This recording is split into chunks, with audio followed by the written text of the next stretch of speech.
Every 5 years, Europeans go to the polls to decide who they want to represent them in the European Parliament.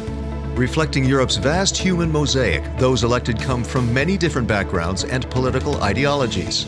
The 751 MEPs make up Europe's directly elected political body, representing more than 500 million people across 28 countries.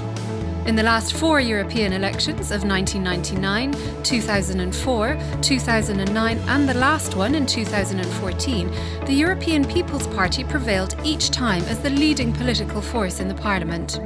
So how does the EPP group represent voters in what is a very complicated political landscape? In this video, we'd like to show you how the EPP group works in the Parliament by walking you through the process step by step. It's a process that takes place here in Brussels.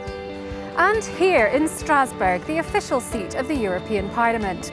The EPP group is the main political force here in the Parliament, with more than 220 members from 27 of the member states. Members of the EPP family lead the 2 other main institutions of the European Union. Donald Tusk is President of the European Council, while Jean-Claude Juncker is President of the Commission.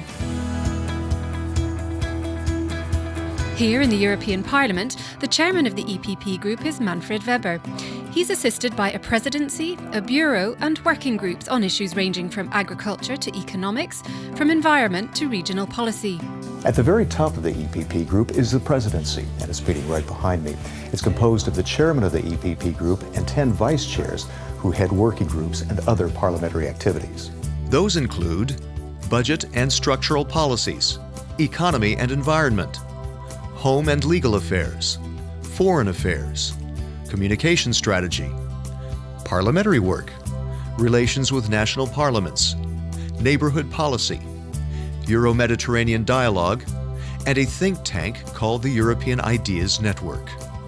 The presidency is the main decision-making body of the EPP group.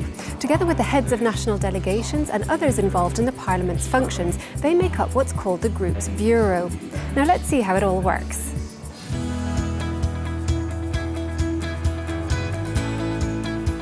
This is the main group meeting room where members get together regularly to discuss the key issues on the agenda. They look at the intricacies of the various amendments and how they're actually going to vote on them. The devil is indeed in the details. Here in Strasbourg, members discuss how to vote on legislation in the plenary. The group's authors of the proposed laws explain the proposed amendments and, of course, the state of play of the negotiations with the other political forces. Reaching these decisions is not easy. It involves building consensus within the group, taking into account sensitivities in different member states, and strongly held views of individual members. And it involves working with other political groups to finalize legislation. Once the legislation is approved by the EPP group, as well as by the other political groups, it goes to the plenary to be debated and voted on.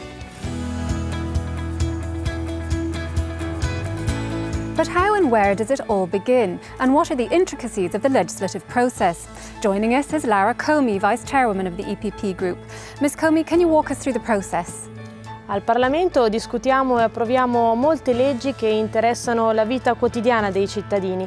Pensate che l'80% delle leggi qui approvate devono essere recepite in 28 Stati membri. So, considering all that's at stake, it must be a showdown at times here. Oh, dipende da quanto è complicato e controversa la legge che viene proposta. And how does it all start? Where does it all start? Ma la Commissione propone un aspetto legislativo anche su iniziativa dei cittadini, del Parlamento europeo, degli Stati membri, della Banca Centrale Europea e della Banca Europea degli Investimenti. Una volta che la proposta arriva in Parlamento gli viene affidato un responsabile. Quella persona ascolta e incontra le parti coinvolte e negozia con gli altri partiti, formula un rapporto e lo presenta alla Commissione parlamentare per la discussione e il voto. Poi a sua volta anche tutto il Parlamento, quindi la plenaria, voterà su quel rapporto. Se approvato, il testo è inviato al Consiglio dei Ministri, ovvero i governi degli Stati membri. Se loro lo approvano, diventa legge, se lo respingono, è rinviato al Parlamento e alla Commissione. E ricominciamo da capo per una seconda lettura. Tutte le decisioni sono prese a maggioranza qualificata. Se c'è disaccordo anche nella seconda lettura, Guarda, io penso sia un caso veramente eccezionale, è successo una volta sola molto probabilmente. I rappresentanti del Parlamento e del Consiglio si siedono in un comitato di conciliazione per trovare una posizione comune. Il risultato è votato dal Parlamento per la terza volta, senza emendamenti. Se approvato diventa legge, altrimenti la proposta decade. Non è un processo semplice, ma il nostro obiettivo è quello di ascoltare tutte le varie opinioni e le varie idee, perché una volta che la legge viene approvata è valida in tutta l'Unione Europea. And it's a process in which the EPP Group plays a key role as the largest force in the European Parliament. Europe's elected body representing and defending the interests of the EU's more than 500 million citizens.